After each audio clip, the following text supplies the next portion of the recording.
మారుమోగుతుంది. మంచి సాంగ్స్ అండి. ఇక్కడ అర్జున్ గారు మంచి మ్యూజిక్ చేశారు. రాజా గారు ముందు నాకు పాటలు పంపించారండి. హీరో గారు ముందు పాటలు రాయండి సార్, పాటలు రాసిన తర్వాత డబ్బింగ్ పెడదామని.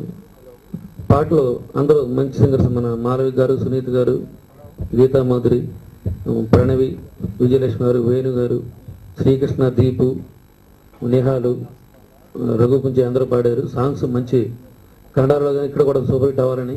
ఈ సినిమాతో మన తెలుగుకి పరిచయం అవుతున్న రాజ్, ఆయన మన తెలుగులో కూడా మంచి సినిమాలు చేసి నిలబెట్టుకోవాలని ఆశిస్తూ ఈ సినిమాకి విచ్చేసిన అందరికీ నా ధన్యవాదాలు తెలియజేస్తూ నమస్తే. భారతీ బాబుకి, అందరికీ కూడా, పాత్రికేయులకు, మా మిత్రులకు అందరికీ కూడా నా ధన్యవాదాలు.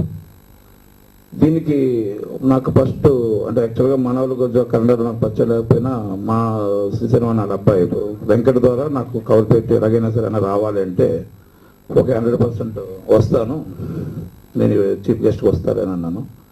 అంటే వచ్చిన తర్వాత సాంగ్స్, ఫైట్స్ చూశాను. ఇది సినిమా సంచారి అనే సినిమా, దీనికి యాక్చువల్గా రీమేక్ రైట్స్ నా దగ్గరికే వచ్చింది.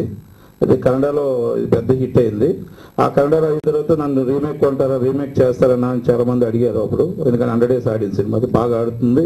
అంటే అప్పుడు నేను మన మాలశ్రీ హస్బెండ్ రాము గారి ద్వారా కూడా అసలు ఎలాగ ఆడుతుంది ఏంటి సినిమా ఇది అనేది కూడా నేను కూడా ఎంక్వైరీ చేయడం జరిగింది అప్పుడు. తర్వాత నాకు తీరిక లేక లేదు కొంచెం తీసుకోలేకపోయాను. కానీ ఇప్పుడు మంచి సినిమాని నరసింహ ప్రభాకర్ ఈ సినిమా తీసుకొని ఇక్కడ రిలీజ్ చేయడం, వాళ్ళు డబ్బింగ్ చేయడం కూడా మంచి ఆనందంగా ఉంది. అలాగే రాజు ఇప్పుడు సాంగ్స్, ఫైట్ చూసాం. అక్కడ మరి ఫస్ట్ హీరోగా సక్సెస్ అయ్యాడు. అలాగే తెలుగులోకి డబ్బింగ్ అనువదించింది. మరి ఆయన ఇక్కడ అడుగు పెడుతున్నందుకు తెలుగులో ఇంకెన్నో సినిమాలు బాగా చేశాడు.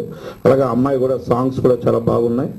అలాగే నాకు తెలిసి తిరుగుబోతు టైటిల్ అంటే ఒక మాస్ అట్రాక్షన్ సినిమా. కన్నడలో ఆడిన సినిమా ఏదైనా సరే ఇక్కడ కూడా ఆడుతుంది. 100% వాళ్ళకి మంచి బాగుంటుందని చెప్పేసి వాళ్ళకి నా తరపు నుంచి ఒక ప్రొడ్యూసర్స్కి, నరసింహకి కానీ ప్రభాకర్కి కానీ ఏ హెల్ప్ కావాలన్నా, థియేటర్స్ కానీ ఏ విధంగా కావాలన్నా కూడా పర్సంటేజ్ సెషన్లో నా ద్వారా, నా హెల్ప్ ద్వారా నేను 100% చేస్తా. మరి పెద్దలందరికీ, పెద్దలకి కృతజ్ఞతలు. మొదలుగా కన్నడలో సినిమా చూశాను. షూటింగ్ అప్పుడు కూడా అక్కడికి వెళ్ళాను. రాజు నాకు మంచి ఫ్రెండ్. సరే అప్పుడు షూటింగ్ అయ్యేటప్పుడే నేను కూడా రాజుగారితో అన్నాను, ఎట్ టైం మనం తెలుగులో కూడా చేద్దాము అని చెప్పేసాను. కానీ ఇది ఫస్ట్ ప్లాన్ చేసింది ఇక్కడ, ఈ సినిమా చేసినాక నెక్స్ట్ అక్కడ చేద్దామండి అని చెప్పేసాను. అప్పుడు చూసాను, ఎందుకంటే షూటింగ్ టైంలో కూడా అక్కడికి వెళ్ళేసి సినిమా చూడడం జరిగింది. చాలా బాగా వచ్చింది. ఇక మీరు ఇప్పుడు చూసారు. కానీ సినిమా ఒక డబ్బింగ్ సినిమా కాకుండా ఒక స్ట్రైట్ ఫిల్మ్ లాగా, ఎందుకంటే క్లైమాక్స్ కూడా కొద్దిగా చేంజ్ చేసి మన తెలుగు నేటివిటీకి దగ్గరగా ఉండాలి. అంటే ఒక డబ్బింగ్ సినిమా చూస్తున్నాము అన్నట్టు ఆడియన్స్ ఫీల్ అవ్వకుండా ఇది straight film, okay Telugu cinema, మన సినిమా అన్న ఫీలింగ్ వాళ్ళకి కలగాలని చెప్పేసి ఈ సినిమాని కొద్దిగా మాడిఫికేషన్ చేస్తున్నాయి. కానీ నాకు తెలుగు రాదు, కానీ మాట్లాడతా. ఈరోజు శ్రీరామనవమి పండుగకు మీకు అందరికీ శుభాకాంక్షలండి. నేను కన్నడలో సంచారి ప్రొడ్యూసర్గా అయ్యాను, కానీ ఇప్పుడు తిరుగుపోతగా ఇక్కడ ఇంకొక పార్ట్నర్ ప్రొడ్యూసర్ అవుతున్నాను. మీ ఆశలు అందరూ మాకు పైన ఉంటే నేను మళ్ళీ సినిమాలో చాలా చేయాలని ఆశ ఉన్నది. కానీ ఈ రాజు గారు చాలా బాగా నటించారు. మీరంతా ఆశీర్వదిస్తే మళ్ళీ 100 ఫిల్మ్స్ చేయాలని ఆశ ఉంది. నా మొదటి సినిమా సంచారిగా కన్నడలో రిలీజ్ అయింది. ఆ సినిమాని కన్నడ జనాలు ఎక్కువగా ప్రోత్సహించారు. ఇప్పుడు తెలుగు జనాల కోసం నేను తిరుగుబోతుగా మీ ముందు వస్తున్నాను. మరియు తెలుగు కొద్దిగా కష్టమే, అయినా నేర్చుకుంటున్నాను. మళ్ళీ ఈ సినిమాలో నాకు ఫస్ట్ సారిగా మా ప్రొడ్యూసర్ రామప్ప గారు, లక్ష్మణప్ప గారు మన అక్కడ డిస్కషన్ చేసేటప్పుడు సినిమాని ఎలా చేయాలి, ఏం చేయాలని చెప్పి ప్లాన్ చేస్తున్నారు. నాకు ఇంతకు ముందు నేను ఒక 20 సినిమాల్లో చిన్నపుల యాక్ట్ చేశాను. చిన్న విలన్ రోల్గా, ఫ్రెండ్ క్యారెక్టర్గా చేస్తా ఉన్నాను. ఆ తర్వాత కొన్ని రోజుల తర్వాత నాకే కొద్దిగా ఆశ పుట్టింది, నేను ఒక హీరో కావాలని.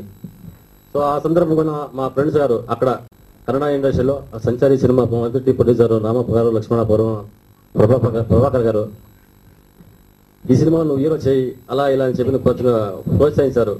ఆ తరఫున సంచారిగా తెలుగులో నేను కన్నడలో ఆ సినిమా మొదటిగా రిలీజ్ అయ్యి 50 days ఒక సినిమా ఒక థియేటర్లో ఆడింది. ఆ తర్వాత అక్కడ కొద్దిగా ఎక్కువ పాలిటిక్స్ లో ఆ సినిమాని వేరే థియేటర్కి షిఫ్ట్ చేశారు. మళ్ళీ అక్కడ కూడా ఆ సినిమా బాగా ఆడింది. 100 days అయింది ఆ సినిమా. సో అదే సినిమా నాకు అక్కడ ఛాలెంజ్ పుట్టింది, మళ్ళీ ఇదే సినిమాని నేను తెలుగులో ఎందుకు చేయకూడదు అని. మళ్ళీ అది తెలుగులో మేము డైరెక్ట్గా రీమేక్ చేస్తాము అండి అంటే కానీ ఎక్కువ బడ్జెట్ అవుతుంది వద్దు అని. సరే మా ప్రొడ్యూసర్ నరసింహ గారు, ప్రభాకర్ గారు ఈ సినిమాని ఇక్కడ తిరుగుబోతుగా మీ ముందు రీమేక్ చేస్తున్నారు. ఈ సినిమాలో డబ్బింగ్ సినిమా కాకుండా స్టేట్ సినిమా లాగానే ఈ సినిమాలో పాటలు కానీ మాటలు కానీ మన భారతీ బాబు గారు చాలా బాగా పండించున్నారు. శుభాకాంక్షలు. ఈ సినిమాలో కళ్ళలో గిళ్ళలో అనే ఒక మంచి పాట పాడాను శ్రీకృష్ణ గారితో కలిసి. భారతీ బాబు గారు రచన. భారతీ బాబు గారు దాదాపు 1300 పాటలు రాశారు. సో ఆ ఎక్స్పీరియన్స్ అంతా ఈ పాటల్లో, అన్ని పాటల్లో తెలుస్తుంది. బికాజ్ ఎక్కడ ఒక డబ్బింగ్ పాటల్లో అనిపించవు ఏ పాటలు కూడా, అన్ని ఒక స్ట్రైట్ మూవీకి రాసినట్టుగానే ఉంటాయి, అంత అర్థవంతంగా భావయుక్తంగా ఉంటాయి. So very very happy. First of all నాకు దీని ముందు కూడా కన్నడ డబ్బింగ్ సాంగ్స్ చాలా పాడాను నేను. అయితే చాలా మనకి స్టేట్ ఫిల్మ్స్లో నాకు యాక్చువల్లీ చాలా తక్కువ ఇలాంటి పాటలు పాడే అవకాశం చాలా తక్కువ దొరుకుతుంది. బట్ చాలా అద్భుతమైన కంపోజిషన్ అర్జున్ గారిది. అండ్ పాడేటప్పుడు కూడా నాకు అసలు ఎక్కడ ఒక డబ్బింగ్ ఫిల్మ్ పాడుతున్న ఫీలింగ్ ఎక్కడ నాకు అనిపించలేదు. అంత అద్భుతంగా రాశారు భారతీబాబు గారు. సో ఇంత మంచి సాంగ్ పాడే అవకాశం ఇచ్చినందుకు ఫస్ట్ భారతీబాబు గారికి థ్యాంక్స్ చెప్తూ, and I wish Raj all the best. ఇందాక సాంగ్స్ చూసాం అండ్ యాక్చువల్ పర్ఫార్మెన్స్ నాకు మొత్తం చూడలేదు, బట్ ఖచ్చితంగా బాగా చేసి ఉంటారని ఎక్స్పెక్ట్ చేస్తున్నాను. I wish you all the best and all the